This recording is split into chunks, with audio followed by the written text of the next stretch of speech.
नासो अमर भगत रे मुक्तारी मणिया पर कासे जिन चरणासो अमर भगत रे मुक्तारी मणिया पर कासे वणिनाथ राउन चरणा में नमो जगत पाप विनाशे वणिनाथ राउन चरणा में नमो जगत पाप विनाशे तत्व ज्ञान का धारक गुरुवर करे स्तुति गिरि जगहारी वणि प्रथम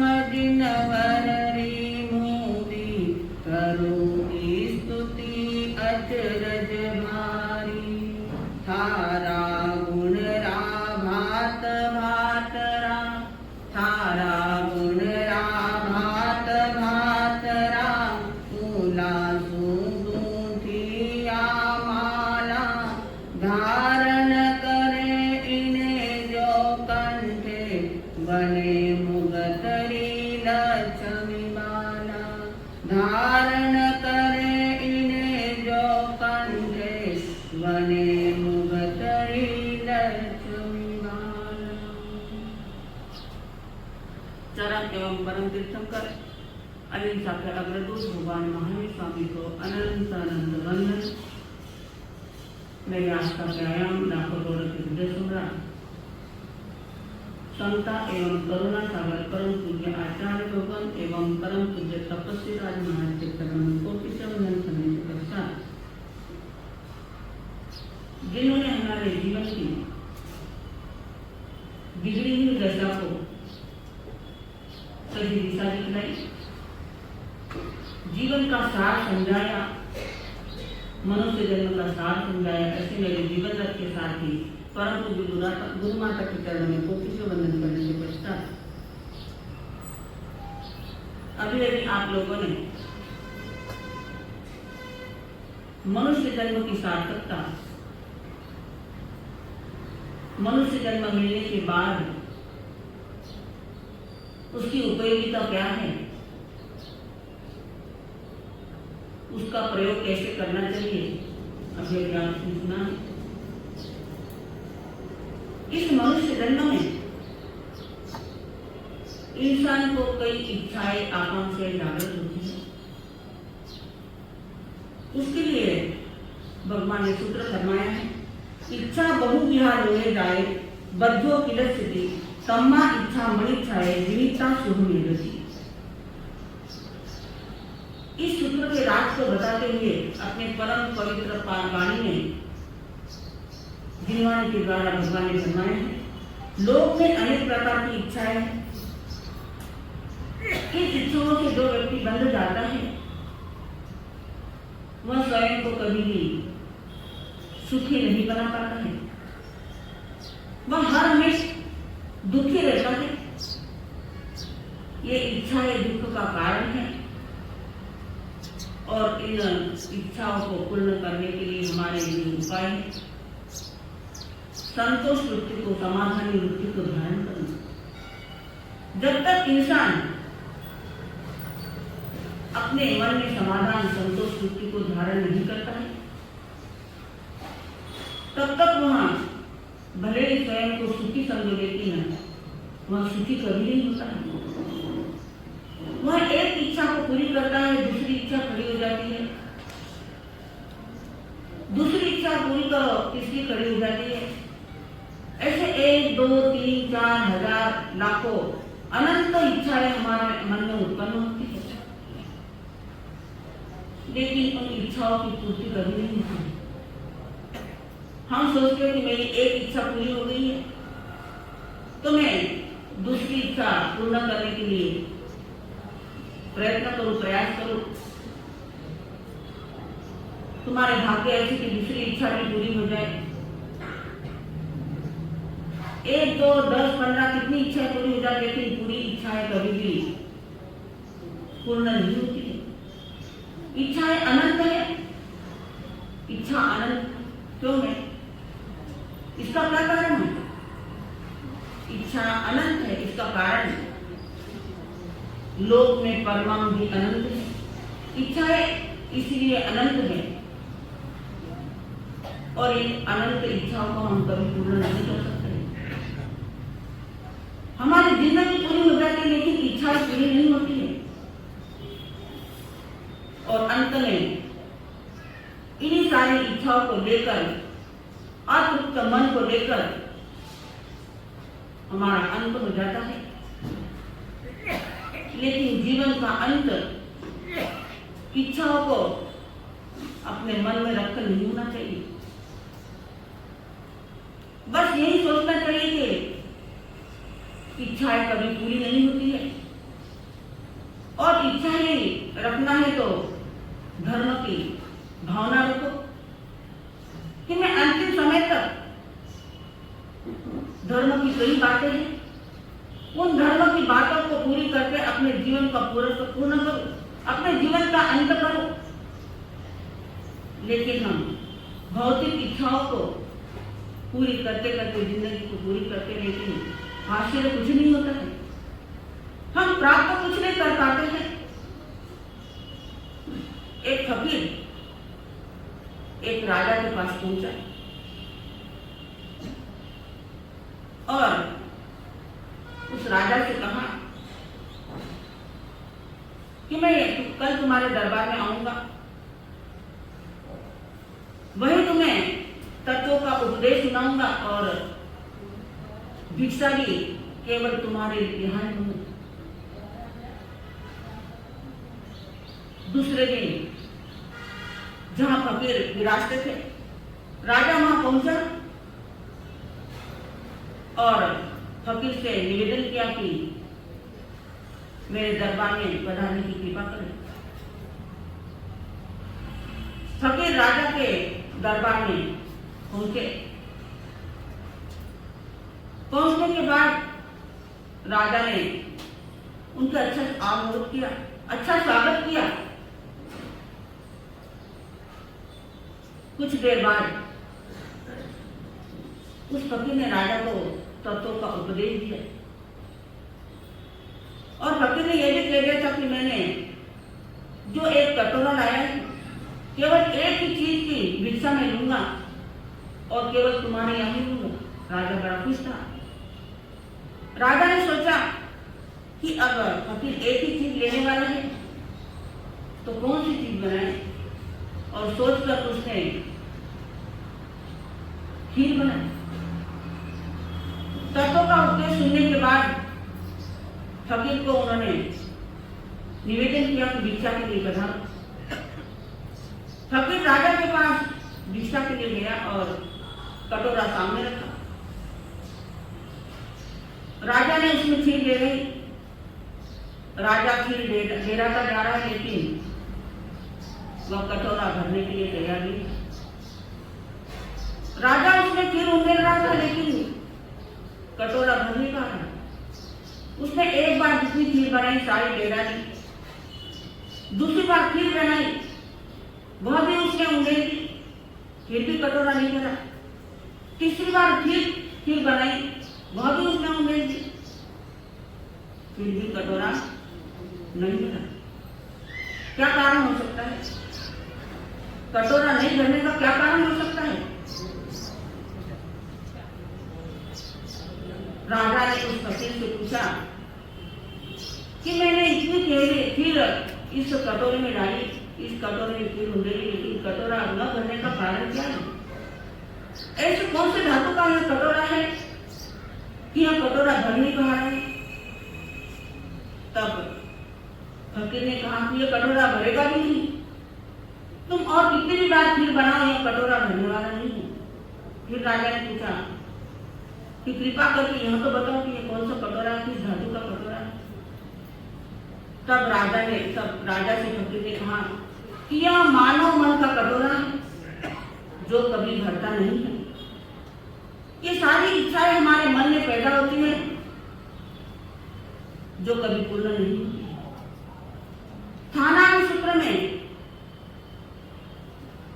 गड्ढे बताए जो कभी नहीं भरने वाले होते।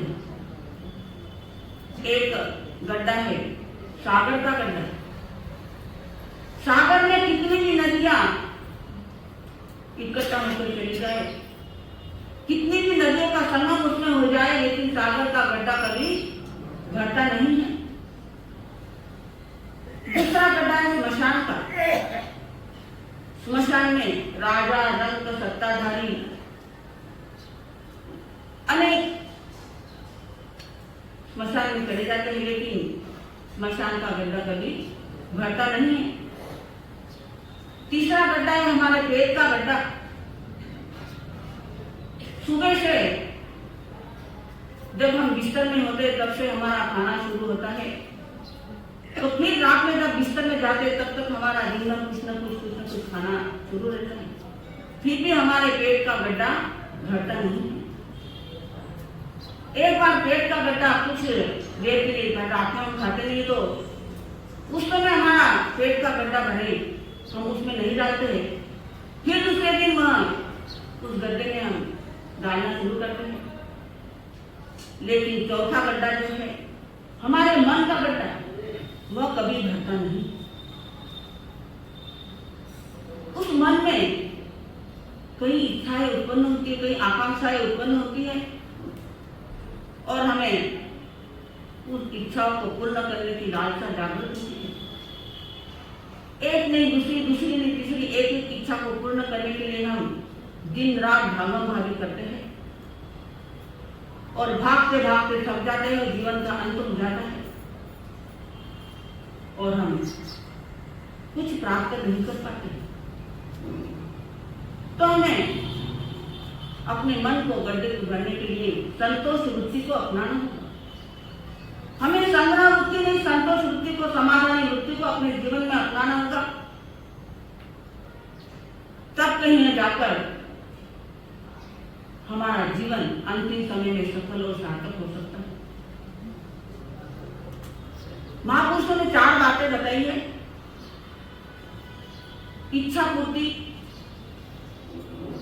इच्छा की सिद्धि, इच्छा मुक्ति, और एक है इच्छाओं को धारण करना। पहले मन में इच्छाओं को उत्पन्न करना, फिर उन इच्छाओं को पूर्ण करने के लिए दौड़ते रहना, लेकिन न तो इच्छा पूर्ति से और इच्छा शक्ति से इच्छा सिद्धि होती है। जब हमारे मन में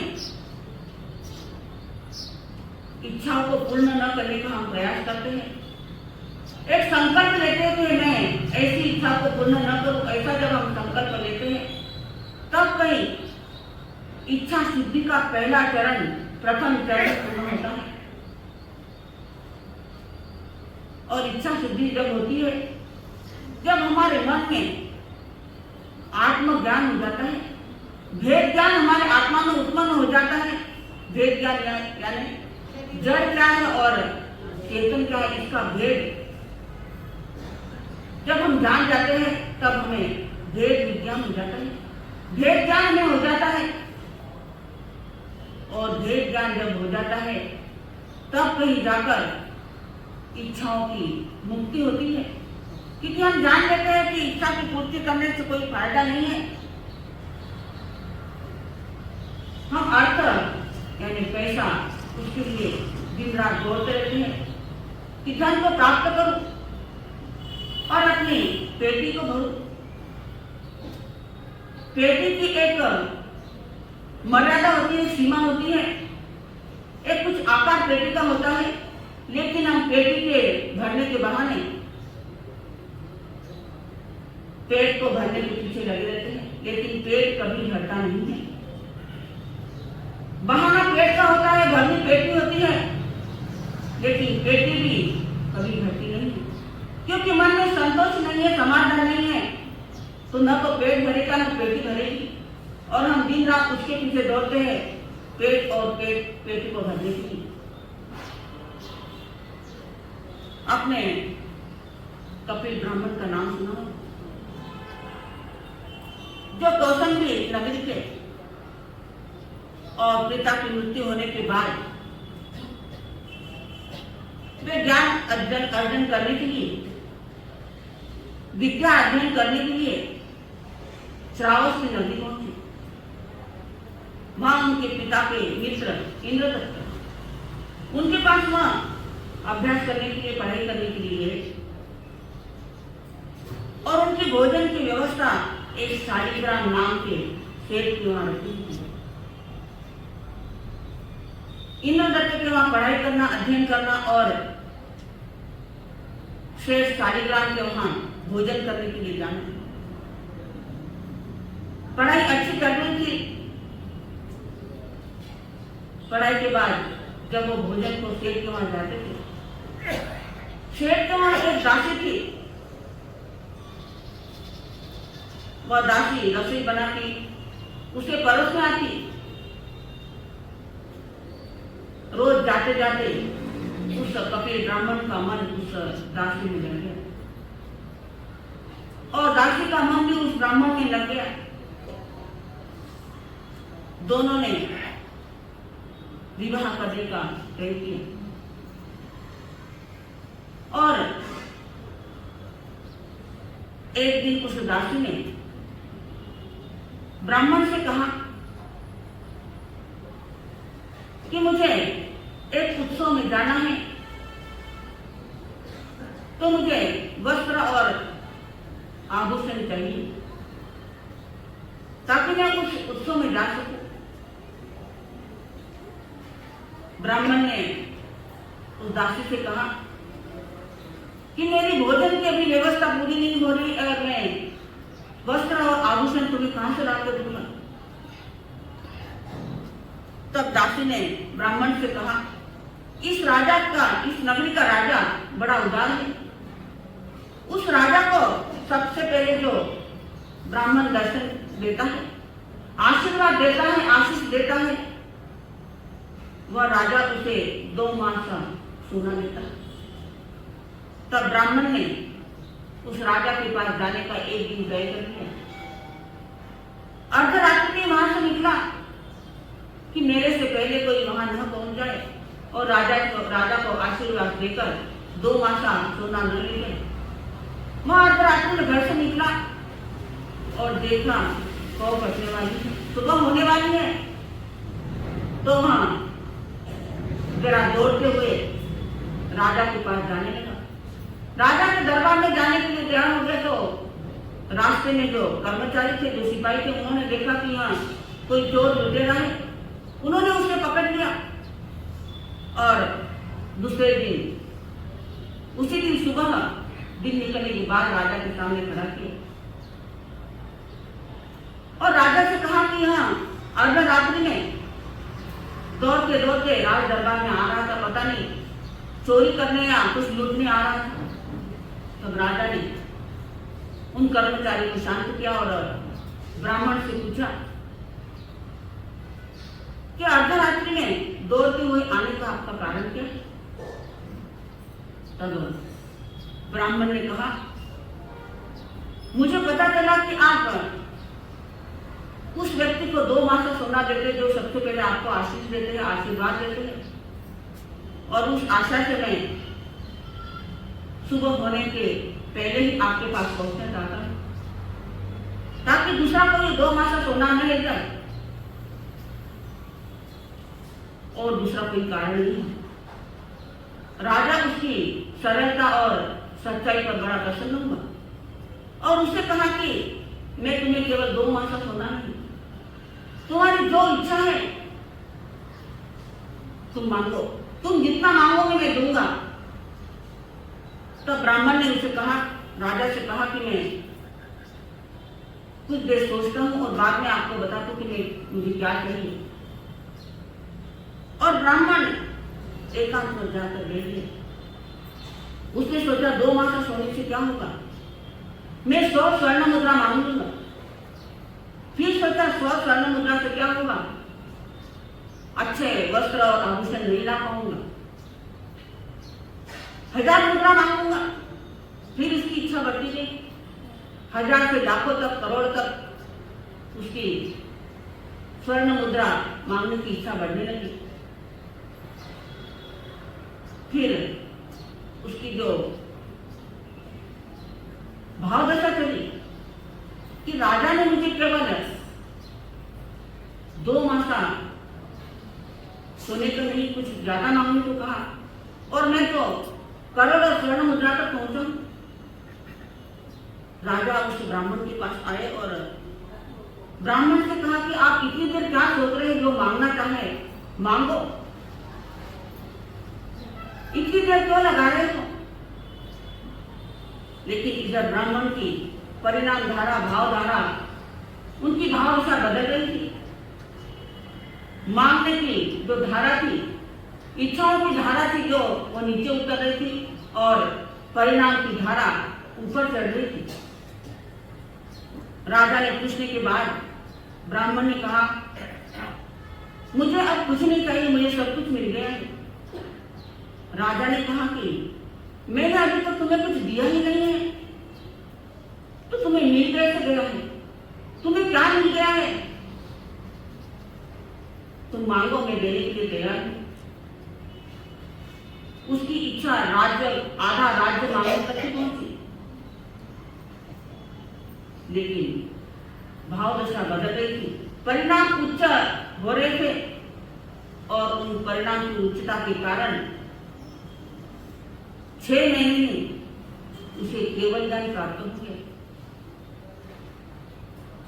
तो कहने का मतलब है कि हमारी इच्छाएं बढ़ती जाती है, लेकिन उन इच्छाओं को रोकने का प्रयास हमें करना है। इच्छाओं को दबाना नहीं, इच्छा को रोकना हमें। जब इच्छाओं को हम रोकेंगे तो हमारी भी भावदशा, हमारे भी परिणाम उच्चता की ओर बढ़ेंगे। आत्मज्ञान, भेद विज्ञान हमें होगा, हमारी इच्छाओं की पूर्ति नहीं होगी। हमारी इच्छाओं की शुद्धि होगी, और इच्छाओं की जब शुद्धि होगी तभी जाकर इच्छाओं की शुद्धि होती है। कहते हैं अपनी इच्छाओं को मर्यादा में बांधो, अपनी इच्छाओं को मर्यादा में बांधो, वरना उन्हें गुनाहों में बदलते देर नहीं लगेगी। क्योंकि इच्छा असीम है, और वो उन इच्छाओं को पूर्ण करते करते हम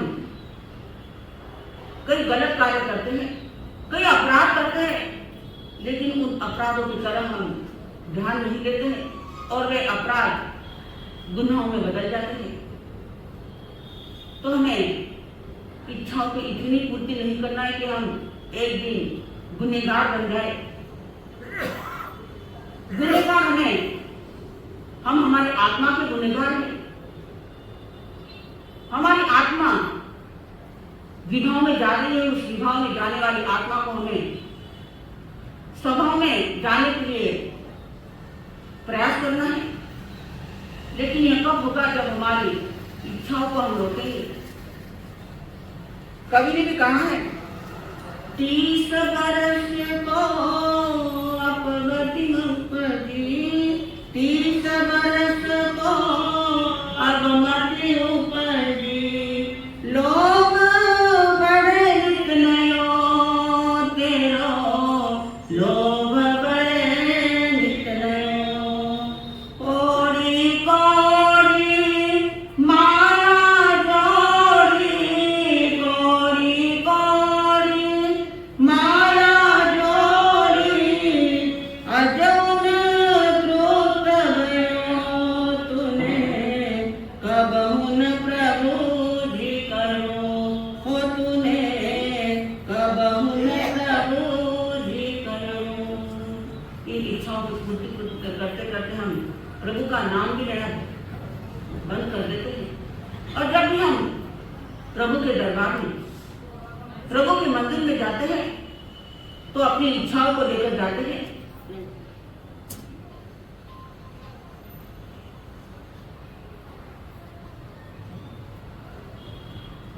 तो प्रभु के मंदिर में ही हम अपनी इच्छाओं को लेकर जाते हैं कि मैं तुम्हें इतने रुपए चढ़ाता हूँ, मुझे इतने रुपए मिल जाए।